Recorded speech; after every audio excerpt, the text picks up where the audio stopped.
আর সাগর আল্লাহ হাসরের মাঠে আজকে জাহান্নামে হাজার কোটি বছর আমি জ্বলতেছি, আমি তোমার একটু দয়া চাই, মায়া চাই। আল্লাহ আমি বলি না আমারে জাহান্নাম থেকে তুমি বের করে দাও, জাহান্নাম থেকে তুমি তুলে দাও, এটা বলি না, কারণ আমার এই সাহস নাই, আমার আমল নাই। কোন সাহসে বলি? আমার তো আমল নাই, কোন উসিলায় বলি তুমি আমারে মাফ করো? কোন উসিলা আমার জীবনে নাই। কিন্তু মালিক, শুনেছি তোমার নাম রহমান, তোমার নাম রহিম।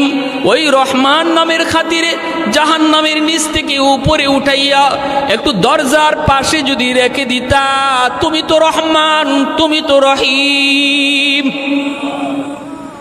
আল্লাহ পাক রব্বুল আলামিন তখন বলবে, বান্দা তুমি ঠিক শুনেছ, আমি আল্লাহর নাম রহমান, আর আমার দয়া মায়া হাসরের মাঠে ৯৯ গুণ আমার হাতে আছে। আর ১ ভাগ দয়া মায়া শুধু দুনিয়াতে দিছিলাম, ৯৯ ভাগ দয়া মায়া আমি হাসরের মাঠে আমার বান্দা বান্দির উপরে দেখাবো। ঠিক আছে, আমি তোমার উপর দয়া দেখাইলাম, তোমারে উপরে উঠাইয়া দরজার কিনারায় রেখে দিলাম।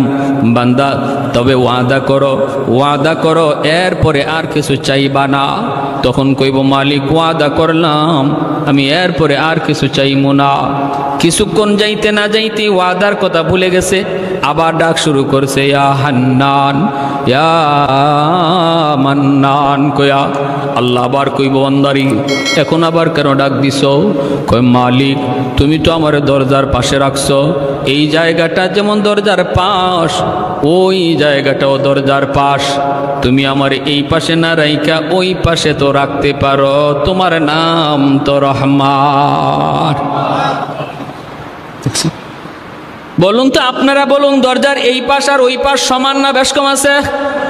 হ্যাঁ, এই কথা কয় না আমার এই জাহান্নামের বাহিরে দিয়া দেও, এই কথা সোজা সুজি বলে না,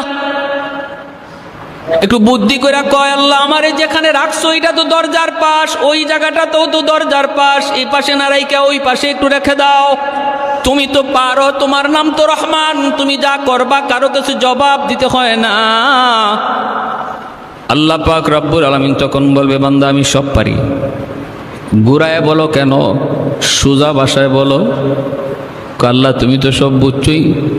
রব্বুল আলামিন কয়, নেও, আমি তোমার এই কথাটাও রাখলাম, আমি দরজার বাহিরেই তোমারে নিয়ে গেলাম, কিন্তু ওয়াদা করো এরপরে আর কিছু চাইবা না। তখনও কয়, মালিক আমি ওয়াদা করলাম, আর কিছু চাইবো না। দরজার বাহিরে আল্লাহ দিয়া দিলেন। কিছুক্ষণ পরে আবার ওয়াদার কথা ভুলে গেছে, আবার ডাক শুরু করছে, ইয়া হান্নানু ইয়া মান্নান কয়ে ডাকে।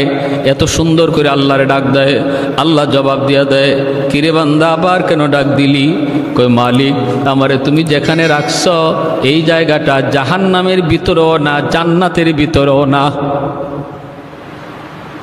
এমন জায়গায় রাখছো এটা জান্নাতও না জাহান্নামও না। এখানে রাখা যে কথা, জান্নাতের গেটের পাশে রাখা এক কথা, ওই বুঝেন, এখানে রাখা যে কথা, জান্নাতের গেটের পাশে রাখা এক কথা। আমি বলি না তুমি আমারে জান্নাত দিয়া দাও, কিন্তু আল্লাহ তুমি তো দয়া করে পারো আমাকে তুমি জান্নাতের গেটের পাশে রাখতে, জায়গা তো দুইটাই একই। আল্লাহ পাক কয়, বান্দারে ভালো কথা, কিন্তু তুই না ওয়াদা করছিলি আর কিছু চাইবি না? কয়, আল্লাহ তুমি তো রহমান, তুমি তো রহিম, আমি তোমার দয়ার কাঙ্গাল, আমি তোমার মায়ার কাঙ্গাল। আল্লাহর নবী বলে, এই কথাগুলা কয়ে কয়ে আল্লাহর কুদরতি কলিজা নরম করে ফেলে। সুবহানাল্লাহ জোরে খান। এই কথাগুলা কয়ে কয়ে আমার মালিকের কুদরতি দিল নরম করে ফেলে। রব্বুল আলামিন তখন বলে, বান্দা ঠিক আছে বুঝলাম, তোরে জান্নাতের গেটের পাশেই নিয়ে রাখলাম, তবে ওয়াদা কর এরপরে আর কিছু চাইবি না। কয়, না গো মালিক, আর কি চাওয়ার আছে? আমি তো জান্নাত দিয়া দেব এই কথা বলতে পারি না, আমাকে তুমি যদি দরজার পাশে রাখো এটাই আমার জন্য যথেষ্ট। রব্বুল আলামিন দয়া করে তারে জান্নাতের গেট পর্যন্ত রেখে দিবে। কিছুক্ষণ শুধু যাবে, ওয়াদার কথা ভুলে যাবে, আবার ডাক শুরু করছে, ইয়া হান্নান ইয়া মান্নান। কত সুন্দর আমার আল্লাহ পাকের নাম, সবাই বলেন আপনারা, ইয়া হান্নান ইয়া মান্নান ইয়া হান্নান ইয়া মান্নান। আল্লাহ পাক আবার জবাব দিয়া কইব, বান্দা আবার কেন ডাক দিলি, আবার কেন ডাক দিলি? তখন কইব, মালিক, ও মালিক, কি হইছে? আল্লাহ পাকও একটা ঘটনা ঘটায় দিছে। আল্লাহ পাক রব্বুল আলামিন সে জান্নাতের গেটের পাশে যাইয়া জান্নাতের ভিতরের দৃশ্য দেখার জন্য খালি উকি ঝুঁকি দিতেছে, ছিদ্র তালাশ করে।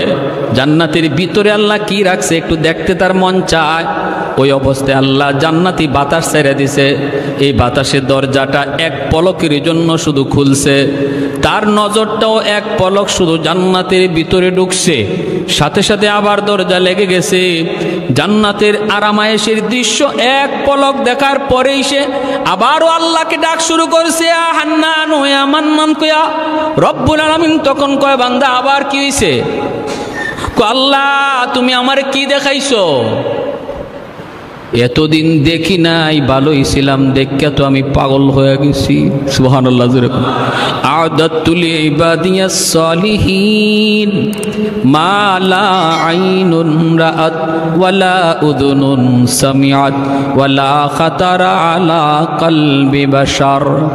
আল্লাহ পাক রব্বুল আলামিন হাদিসে কুদসিতে আল্লাহ বলে, জান্নাতের ভিতরে এত আরাম আয়েশের ব্যবস্থা আমি আল্লাহ রেখে দিয়েছি, তোমাদের চোখ কোনোদিন এত আরাম আয়েশ দেখে নাই, তোমাদের কান কোনোদিন এত আরাম আয়েশের কথা শুনেও নাই, অন্তর কোনোদিন কল্পনাও করে নাই। অতএব ওই আরামের আর নাজ নিয়ামতের দৃশ্যটা দেখা মাত্রই সে আবার চিল্লানি দেয়, আল্লাহ আমারে তুমি কি দেখাইছো? দেখা আর স্বাদ মিটে নাই গো মালিক। ও মালিক, একটা আবদার জানাই শুধু। আল্লাহ বলে, কি বল? আমারে জান্নাত দিয়া দেও। এই কথা আমি বলি না, কারণ আমার আমল নাই, আমল নাই। কেমন করে বলি আমারে জান্নাত দিয়া দাও, কিন্তু আল্লাহ আমার যা দেখাইছো দেখার স্বাদ মিটে নাই, আমার একটু ভালো করে দেখার সুযোগ দিবানি, এরপরে আমি বের হয়ে আসব। আমাকে একটু দেখবার সুযোগ তুমি দিবানি, আমি শুধু জান্নাতের ভিতরে ঢুকবো আর দেখাই তাড়াতাড়ি বের হয়ে আসব। আল্লাহ পাক কয়, বান্দা এবার তুই একটু নিজে কত দেখি, কয়বার ওয়াদা করছো আর কয়বার ওয়াদা তুমি ভাঙছো? তখনও কয়, আল্লাহ আমি তোমার দয়ার কাঙ্গাল, মায়ার কাঙ্গাল। আল্লাহ পাক কয়, ঠিক আছে, তোরে এই সুযোগটাও আমি দিব রে বান্দা, তবে বল দেখি যে কথার উপরে তুমি ওয়াদা করছো দেখবা আর বের হয়ে আসবা, থাকবা না, এই কথায় এখনো আসনি, ওয়াদা ঠিক আছে নি? বের হয়ে আসবা, দেরি করবা না, এই ওয়াদাটা অন্তত ঠিক রাখবা নি, এটা বলো। আল্লাহ আর কি আছে, এটা ছাড়া তো আর তো কোনো ওয়াদা করার জায়গা নাই। আল্লাহ 100% আমি এই ওয়াদা রক্ষা করব, আমারে তুমি একটু ডুববার সুযোগ দিয়া লাও, আমি দেখেই দ্রুত বের হয়ে আসব। আল্লাহ বলেন, ঠিক আছে, ওয়াদা যেন খেয়াল থাকে। আল্লাহ পাক জান্নাতের গেটটা খুলে দিছেন। হাদিস শরীফে মায়ার নবী বলেন, সে কোমরটা বান দিছে। মানুষ দেখবেন কোথাও যখন ভালো করে দৌড় দিতে দেওয়া লাগে, দৌড় দেওয়ার আগে একটা শক্ত প্রস্তুতি নেয় না, হে গেট খোলার আগেই কোমর বান দিছে। আর যেই মাত্র আল্লাহ জান্নাতের গেটটা খুলে দিছে, গায়ে যত দুর্শক্তি আসছিল এ দুর্শক্তি নিয়ে জান্নাতের ভিতরে দৌড় দিছে। কের দেখা দেখি, হে শুধু ভিতরে ঢুকে, ভিতরে ঢুকে। তার মনে হইল যে বের হইতেও যেন সময় লাগে, আমি এমন ভিতরে যে ঢুকবো বের হইতেও যেন সময় লাগে, হে শুধু ভিতরেই ঢুকে, দেখা দেখি নাই, ভিতরে ঢুকে। আল্লাহ পাক ধমক দিছে, এই বান্দা থাম। যখন আল্লাহ ধমক দিছে, ধমক দিয়ে আল্লাহ কয়, এটাই কথা ছিল, বের হও। তখন কি কয় শুনবেন? তখন বলতেছে, আল্লাহ আমারে তুমি বাইর করে দিবা, আমারে তুমি বের করে দিবা। আল্লাহ বলে, আমি বের করে দিব মানে? বের হইয়া আসবা, এটাই তো তোমার ওয়াদা। কয়, ওয়াদা ঠিক আছে, কিন্তু তোমারও কিন্তু ওয়াদা আছে। আল্লাহরে কয়, আল্লাহ পাক আমার ওয়াদা মানে? বলে, হ তোমারও একটা ওয়াদা আছে। আল্লাহ তুমি কি তোমার ওয়াদা ভঙ্গ করবা? আল্লাহ পাক বলে, আমি কখন ওয়াদা করলাম? এতক্ষণ পর্যন্ত শুধু ওয়াদা করলি তুই, আর ওয়াদা ভাঙলিও তুই। ওয়াদা করলাম কখন? ভাঙবো তো দূরের কথা, কয় কি শুনবেন? কয় আমার সাথে ওয়াদা করো নাই, কিন্তু কোরআনের মাধ্যমে তুমি ওয়াদা করেছো, আলেমদের জবানে শুনেছি, যারে তুমি একবার জান্নাতের ভিতরে ঢুকাইবা আর বের করবা না। আরেকটু আস্তে কোন সুবহানাল্লাহ, আরেকটু জোরে সুবহানাল্লাহ। ও মালিক, এটা কি তোমার ওয়াদা না? জান্নাতের ভিতরে একবার যারে ঢুকাইবা আর বের করবা না। জাহান্নামীরে তুমি জান্নাতে দিবা, কিন্তু কোন জান্নাতীরে জান্নাত থেকে বের করে আর জাহান্নামে দিবা না, এটা তোমার ওয়াদা নি? কও। আল্লাহ পাক কই আমার এই ওয়াদার খবর তুই জানলে কেমনে? কয় মালিক, ওয়াজে গিয়া না বসলেও কানটা খাড়া রাখছিলাম, হুজুরে কি কয় এই কথাটা মনে আছে। আল্লাহ কই বান্দা, যা শুনছো ঠিক শুনছো, এটা আমার ওয়াদা। আমি আল্লাহ যারে একবার জান্নাত দিয়ে দে আর জান্নাত থেকে বের করি না। কয় তাহলে আমি তো ঢুকে পড়ছি, বুদ্ধি কইরা হোক আর চালাকি কইরা হোক, আমি তো কোনো এক সুরতে জান্নাতে ঢুকে পড়ছি, এখন তুমি আমারে বের করে দিলে তোমার ওয়াদা ভাঙ্গা হয়? আল্লাহর নবী, রহমতের নবী বলেন, তার এই কথাটা শুইনা আল্লাহ পাক একটা কুদরতি হাসি দিছে। আল্লাহ পাক কুদরতি হাসি দিয়া কয় বান্দা, চালাকিটা তো কম করলি না, বুদ্ধিটা তো কম করলি না, বুদ্ধিটা কম করলি না। আর তার এই কথা শুই না আমার নবী, রহমতের নবীও হাসছেন, সাহাবীরাও এই জায়গায় এসে হাসছেন। আপনারা যেমন এই তার কথাটা শুই না মুস্কি হাসছেন, নবীও হাসছেন, সাহাবীরাও হাসছেন। সাহাবীরা জিগায়, নবী গো আপনি হাসলেন কেন? আল্লাহ নবী কয়, হাসমু না, জিব্রাইল যখন আমার এই ঘটনা শোনায় আমি দেখি জিব্রাইলও হাসতেছে। আমি জিব্রাইলকে বললাম, জিব্রাইল তুমি হাসো কেন? কই জিব্রাইল কই, মগনবীজি আমি কি বলবো, আল্লাহ নিজেই হাসছে, আমার কথা কি বলবো, আল্লাহ নিজেই তো হাসি দিচ্ছে। এজন্য ইসলামে কান্নার সাথে হাসিও আছে, এই হাসিটাও ইবাদত যদি শরীয়তের ভিতরে হয়, ঠিক কি না? ইসলামী বিনোদনটা ইবাদত যদি সেটা শরীয়তের ভিতরে হয়। ভাইয়েরা, বন্ধুরা, আমার নবী নিজেও বিনোদন করেছেন। ফাঁকিতে একটা ঘটনা বলি, মনোযোগ আছে আপনাদের? চলবে কিছু কথা, চলবে? আল্লাহ নবী একদিন সাহাবায়ে কেরাম নিয়ে খেজুর খাইতে বসছেন। নবীর একটা হাসির কথা শোনাই। আল্লাহর নবী খেজুর খাইতে বসছেন, মাঝখানে খেজুরের স্তূপ, গোল হয়ে বসছেন সাহাবায়ে কেরাম। মায়ার নবীও বসছেন, নবীর পাশেই বসছেন নবীজির জামাতা, মেয়ের জামাই হযরত আলী রাদিয়াল্লাহু তাআলা আনহু। নবীর কোন মেয়ের জামাই?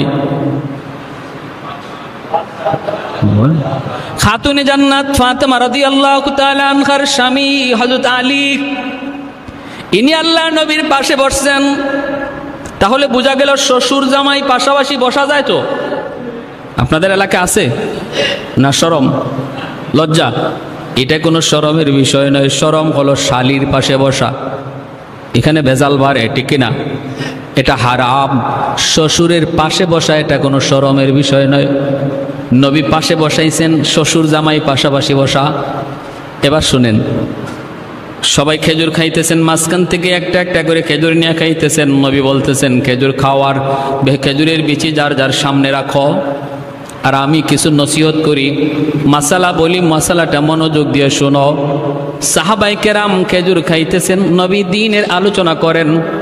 আল্লাহ নবীর আলোচনা শুই না, তারা তো আলোচনা শোনার দিকে মন দিয়ে দিছেন আর খেজুর খাইতেছেন, আলোচনা শুনতেছেন।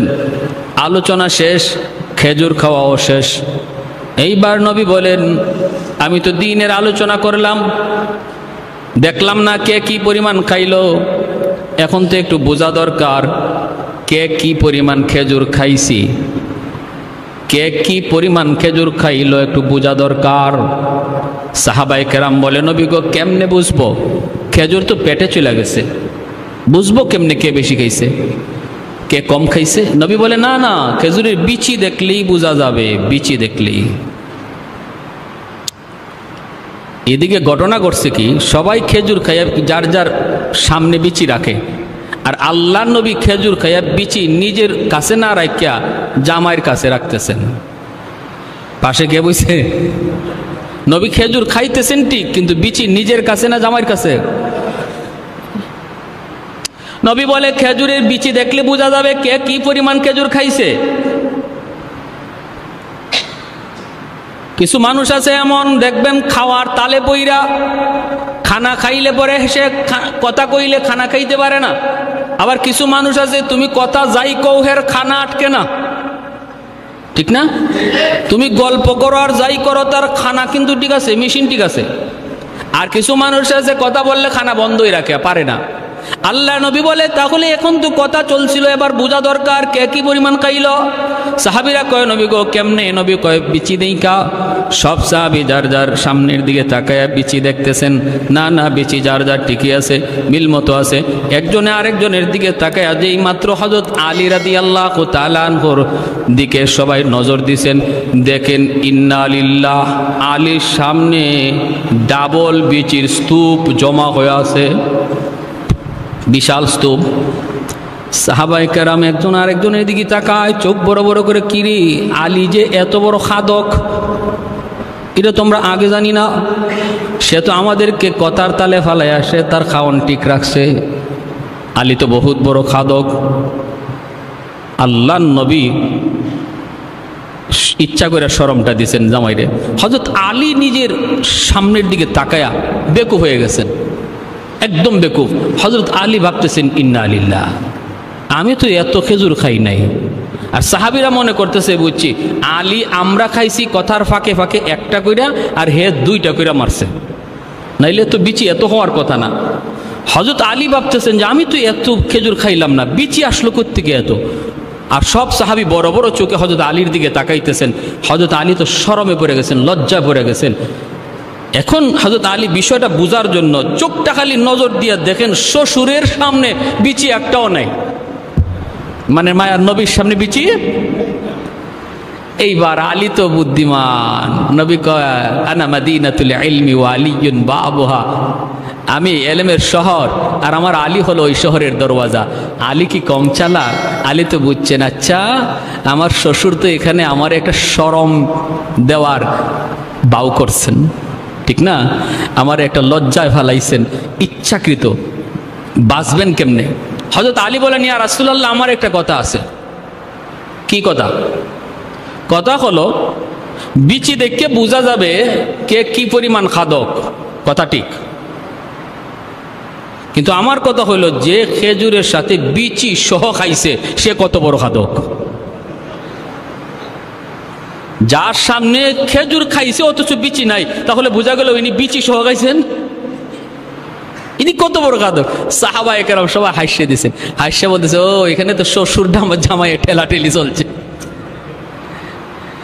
আল্লাহ রাসূল মুস্কি হাসিয়ে বলে আলী আমি সত্যি বলেছি তুমি এলেমের দরওয়াজা, সুবহানাল্লাহ কর, তুমি এলেমের শহরের দরওয়াজা, না মাদিনাতুল ইলমি ওয়া আলিয়ুন বাবুহা। দেখেন কত সুন্দর একটা মজাক করেছেন, কৌতুক করেছেন আল্লাহর নবী। ইসলামে এই ধরনের একটু আনন্দ মজাক ইসলামের শরীয়তে বৈধ, শুধু বৈধ না সওয়াব হবে। কিন্তু আমরা যদি এই আনন্দটাকে গুনায় পরিণত করি তখন সেটা আর সওয়াব তো থাকে না, গুনায় পরিণত হয়।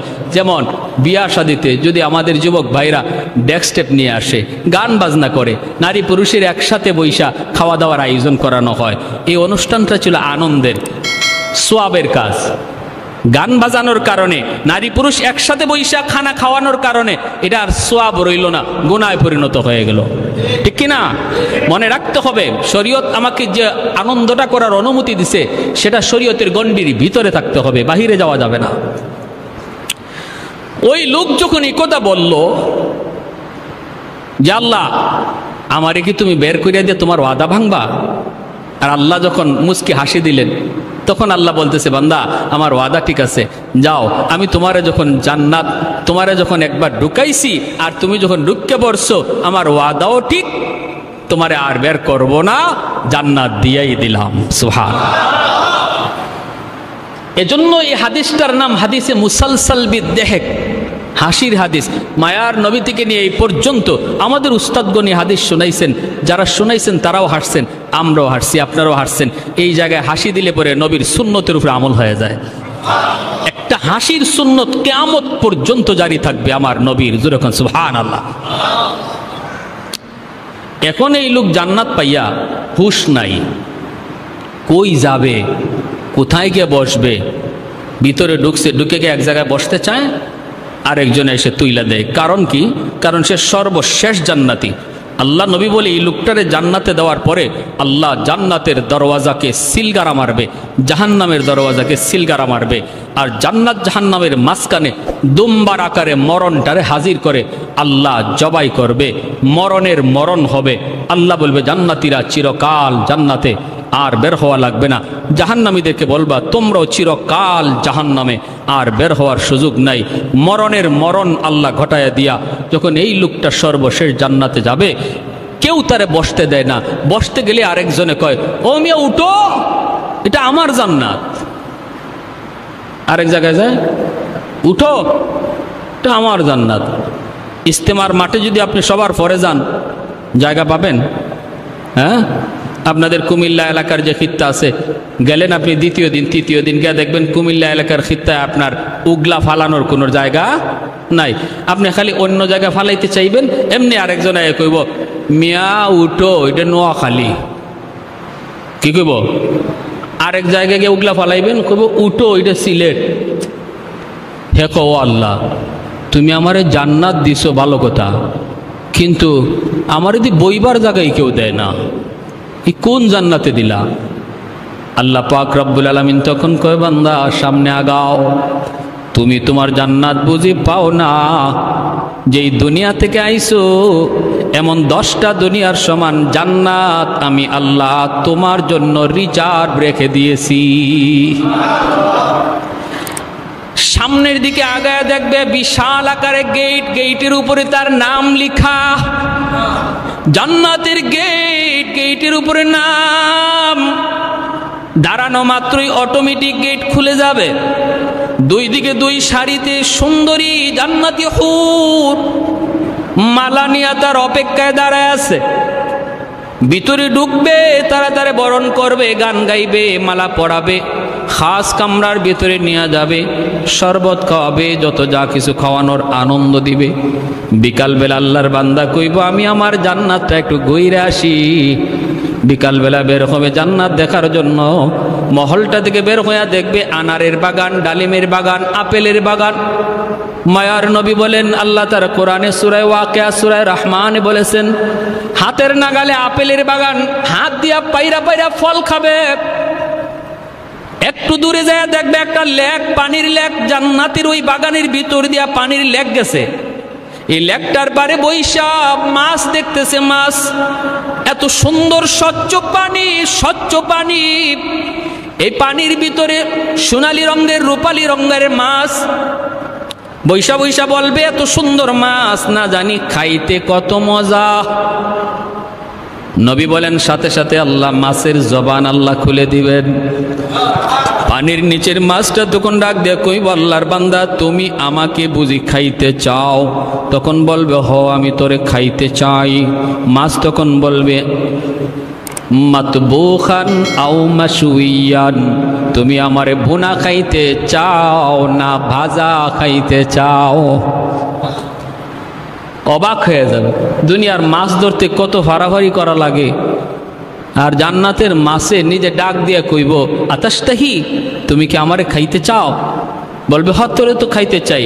কই কেমনে খাইবা? মাতবুখান আও মাশউইয়ান, ভুনা না ভাজা। তখন ওই লোকটা কইব তোরে আমি বুনাও খাইমু বাজাও খাইমু, দুনুবাই টেস্ট করমু কেমনে বেশি মজা। আল্লাহর নবী বলে সাথে সাথে মাছটা ভাজা হইয়া তার সামনে হাজির হয়ে যাবে। ভাজা মাছটা খায়া যখন কাটাগুলি পানিতে ফেলবে, আবার আল্লাহ মাছটারে পুনরায় মাছ বানায় দিবে। এরপরে আবার বুনা হইয়া তার সামনে হাজির হয়ে যাবে। এত মজা, এত মজা, এত মজা। দুনিয়ার মাছও খাইছি, দুনিয়ার ফলও খাইছি, জান্নাতের ফল, জান্নাতের মাছ। জান্নাতি ফলের মজা হলো নকল, ফলের আসল মজা রাখছে আল্লাহ জান্নাতে। সুবহানাল্লাহ কর। মাছের মজা দুনিয়াতে হলো নকল। ইলিশ মাছের স্বাদ আমরা যেটা পাই, যেমন আপনাদের চাঁদপুরের ইলিশ, হ্যাঁ, আমরা আগে জিগাই ঢাকার, এই বেটা ইলিশিটা কোন জায়গায়, চিটাঙ্গে না চাঁদপুরের? চিটাঙ্গে হইলে দরকার নেই, চাঁদপুরের হইলে বুঝলাম ওই অরিজিনাল। যত চাঁদপুরের ইলিশি খান, এই ইলিশের স্বাদটা হলো নকল স্বাদ। এই ইলিশের অরিজিনাল স্বাদটা আল্লাহ জান্নাতে খাওয়াবে।